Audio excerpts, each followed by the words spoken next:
You know, usually when we talk about a legal process like adoption, there's a very clear expectation. Right, yeah. We think about bringing someone in from the outside. Like, you take a child who isn't biologically yours, you go through, I mean, a mountain of paperwork, stand before a judge, and you make them a permanent part of your family. Exactly. It's entirely about creating a new legal and familial relationship that just simply didn't exist before that moment. But what if I told you that in the ancient world and in certain highly specific theological movements, that concept is completely Oh, backwards? totally backwards. Yeah. What if adoption wasn't about bringing a stranger into your house, but about what happens to a child who was, already born there? Which is such a wild paradigm shift. It really is. So, welcome to the deep dive. Today, we are taking you on a journey that sits at this fascinating intersection of ancient Roman and Greek history, linguistics, and some incredibly intricate end-time prophecy. They're very intricate. Yeah. Our mission is to unpack excerpts from a text titled Huiothesia, the Divine Placement and Adoption of Sons. And this document details the teachings of the 20th century prophet William Marion Branham and his end-time message theology. Right. And it is a dense, highly layered theological framework. I mean, it reimagines everything from personal salvation to the literal physics of the resurrection. And because it is so complex and it touches on deeply held religious beliefs, I want to set some parameters for our exploration with you listening today. Definitely a good idea. Our goal is to act as impartial explorers. We're just navigating a controversial landscape of ideas. So Right. regardless of whether you approach this from a place of faith, complete skepticism, or, just pure intellectual curiosity, our job is not to endorse or debunk. No, not at all. We are just going to map out this belief system from the inside out to see exactly how its mechanics work. Right.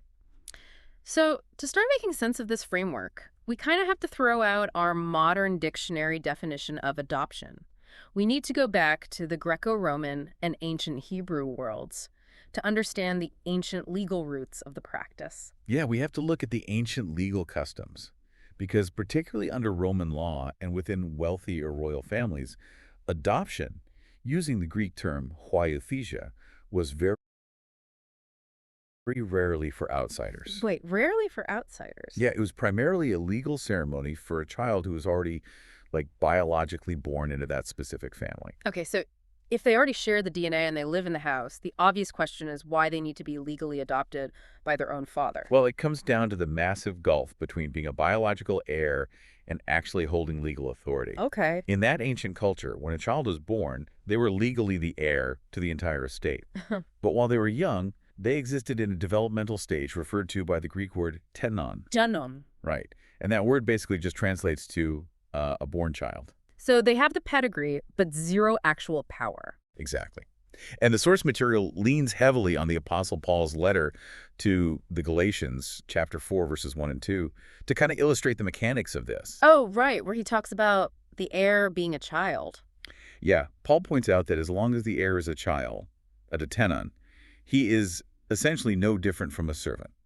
Even though he technically owns the entire estate, he has no access to the vault. He's locked out of the bank accounts. Totally. He is kept under tutors, governors, strict rules. I mean, he cannot sign contracts, he can't make decisions for the estate, and he is entirely subject to the discipline of the household managers. So he's the future owner, but on a day-to-day basis, he's just getting bossed around and disciplined by the estate manager. Yeah, often by servants or slaves who are appointed as his tutors. And during this tenon stage, the father he's observing the child. Like a test. Basically, yeah. He is evaluating whether the son is obedient, whether he is maturing intellectually, and crucially, whether he actually cares about the father's business. Right. Does he have the right mindset? Exactly. And if the son proves himself capable and reaches maturity, the father organizes a massive public ceremony. This is the Huiothesia. The actual placing of the son. Yes, the formal adoption. Yeah. The father would take the son out into a public square or a tribunal.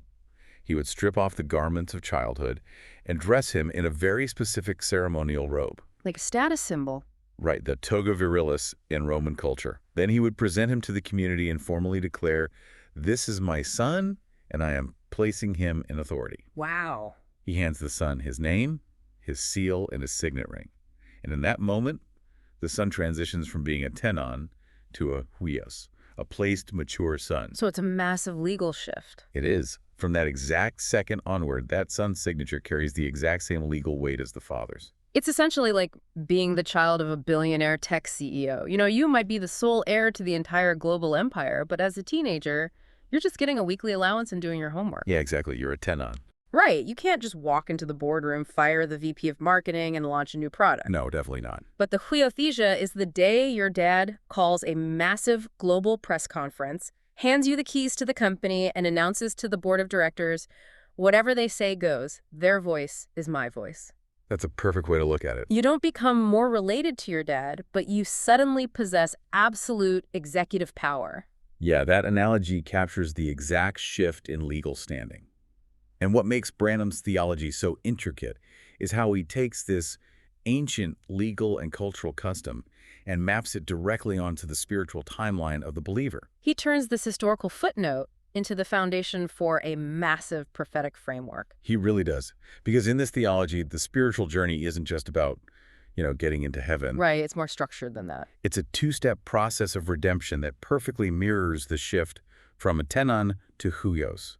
The text anchors this in Romans chapter 8, verse 23. Remind you what that one says. In that passage, Paul writes about the entire creation groaning, waiting for the adoption. But Paul explicitly defines the adoption in that verse as the redemption of our body.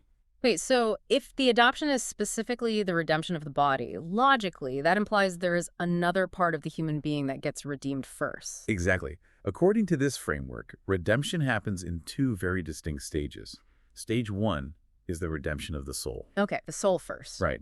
This is the experience mainstream Christianity commonly calls the new birth, or being born again, which is achieved through the sacrifice of the cross. Got it.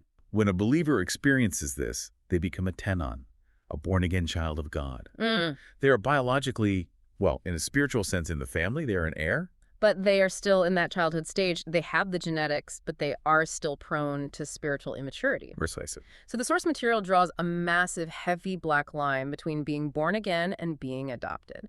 Because, for a lot of religious traditions, getting born again is the finish line. It's the ultimate goal. Yeah, but in this theology, it is merely step one. Stage two is the adoption, the Huiothesia. And this has nothing to do with the soul anymore. This is the ultimate physical application of redemption. The body itself. Yes.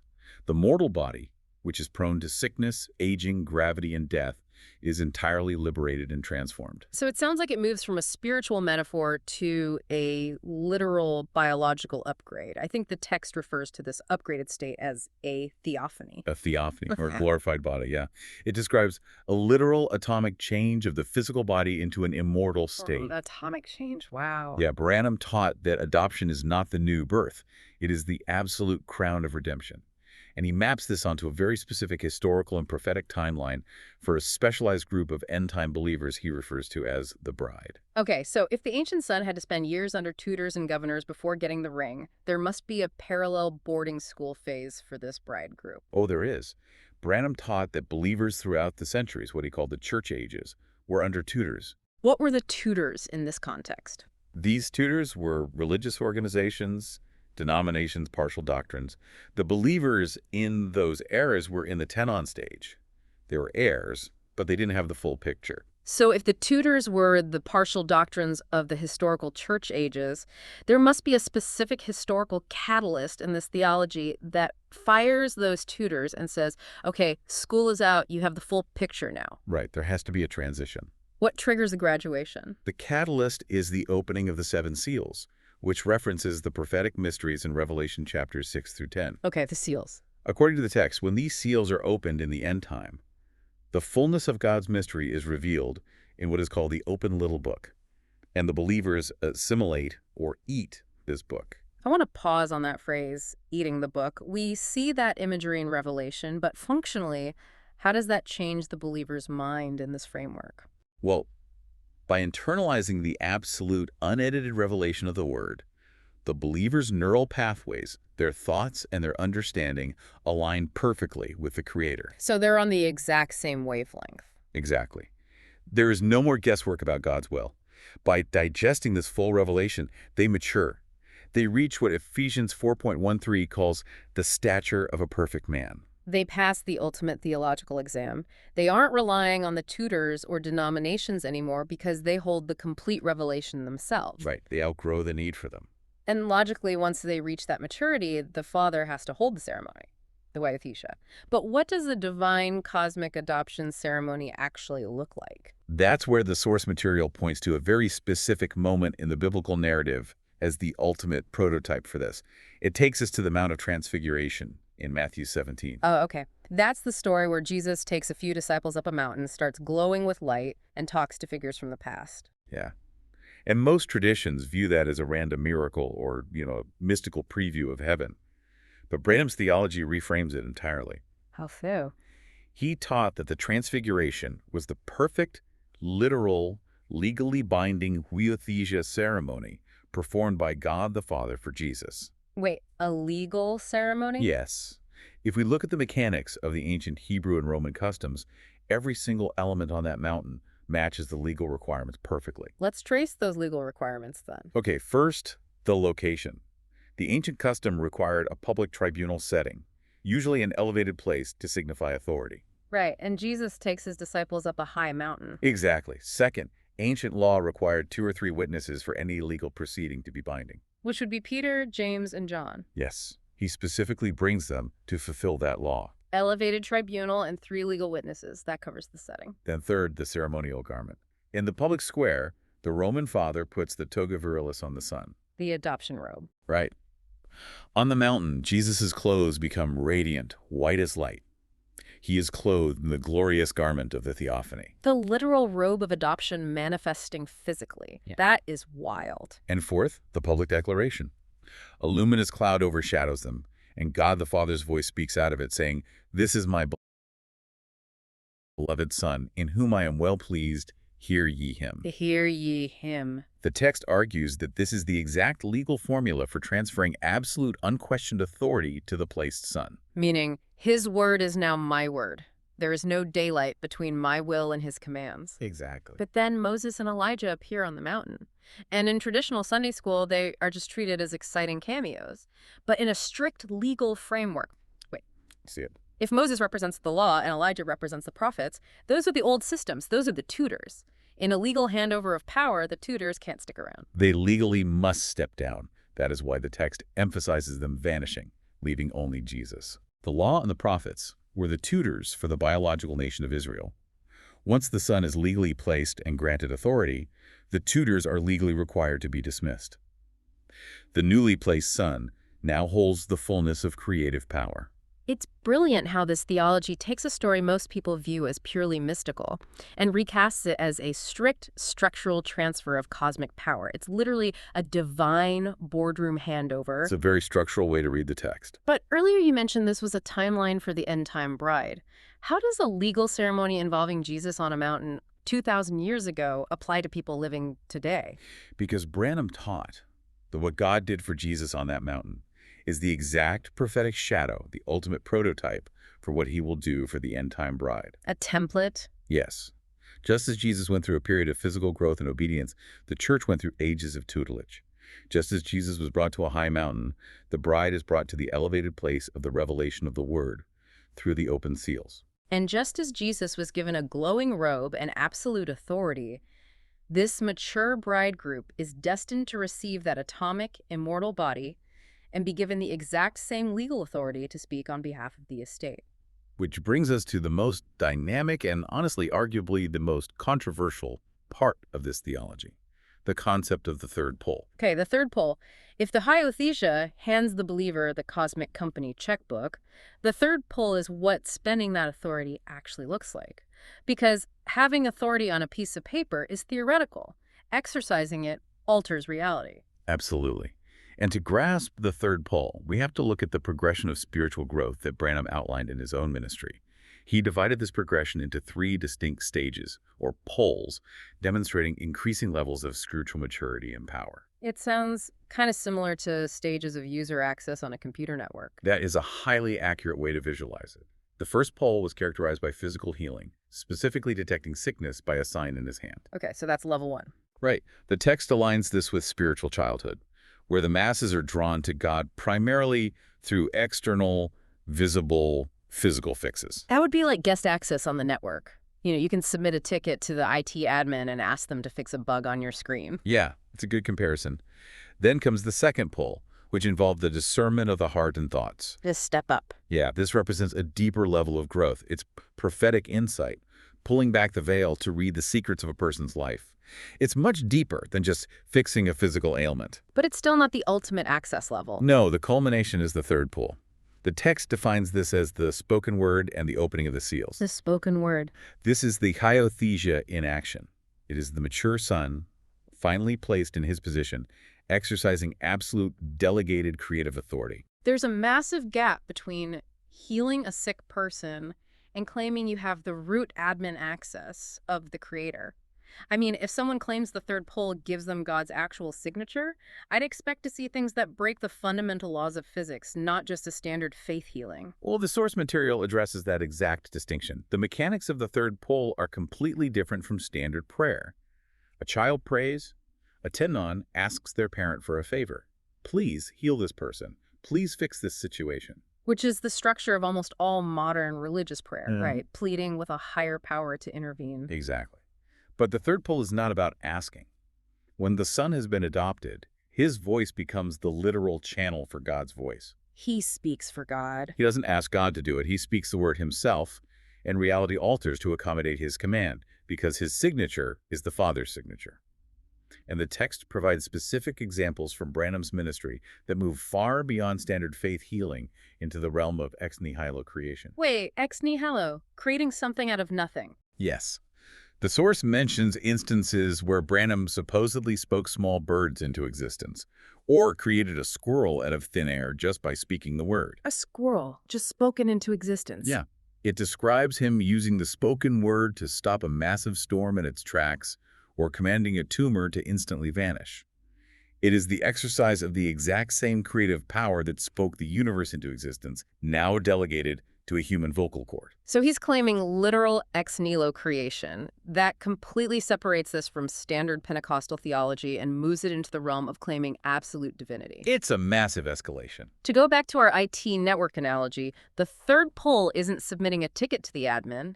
It is being granted root admin privileges where your keystrokes alter the operating system directly. Exactly. And those manifestations, the squirrels stopping the storm, are presented in the text merely as samples, a preview of coming attractions for this bride group. Just a warm-up. Right.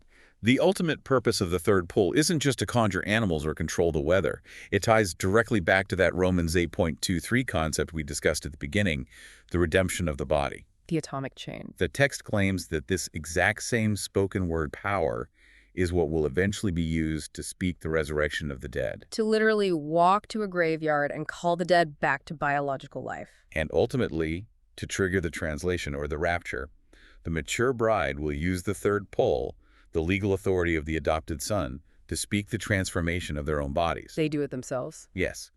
They will command their molecular structure to change from mortal to immortal so they can defy gravity and leave the earth. So in this theology, the rapture isn't just a rescue mission that passively happens to the believers while they sit around waiting for a trumpet. It's an event they actively participate in triggering through this spoken word authority. That is the core mechanism of the teaching. The Huiothesia, the legal adoption, brings them to a place of perfect union with the Creator's mind. Because they have assimilated the open seals, they aren't guessing what God wants. They know it intrinsically. Right. Therefore, when they speak, they are speaking the exact will of God with the exact power of God. Man, let's take a breath and recap this journey for you listening, because we have navigated a monumental amount of theological ground today. We really have. We started with this mind-bending ancient Roman distinction between a tenon, a helpless child who is technically an heir but lives under the whip of an estate manager, and a huios, an empowered, mature son who has been publicly granted the full executive authority of the father's estate. And we saw how that ancient legal custom was applied to a sequential two-stage process of redemption. First, the salvation of the soul at the cross, representing birth into the family. And second, the ultimate redemption of the physical body into an immortal theophany. Then we climbed up the Mount of Transfiguration and watched as a familiar Sunday school story was completely reframed as a strict, legally binding placement ceremony. complete with elevated tribunals, required witnesses, ceremonial robes, and the legal dismissal of the old tutors, Moses and Elijah. A perfect prototype. Yeah, it served as the ultimate prototype of the father handing over the keys to the son, which set the stage for the end-time application. Right, the bride growing out of the boarding school of the church ages, assimilating the revealed mysteries of the seven seals to align their minds with the Creator and stepping into the third pole. The third pull. Moving from just pleading for miracles to literally commanding reality through the spoken word, creating matter from nothing, dominating the laws of nature, and eventually speaking the atomic molecular change of their own bodies for the rapture. It is a remarkable, structurally intricate system of thought. It takes the concept of spiritual growth and pushes it to its absolute, literal, physical extreme. It really is a theological landscape that demands you rethink the very definitions of the words it uses. And it leaves me with a thought that I want to pass on to you, the listener, to mull over as we wrap up today.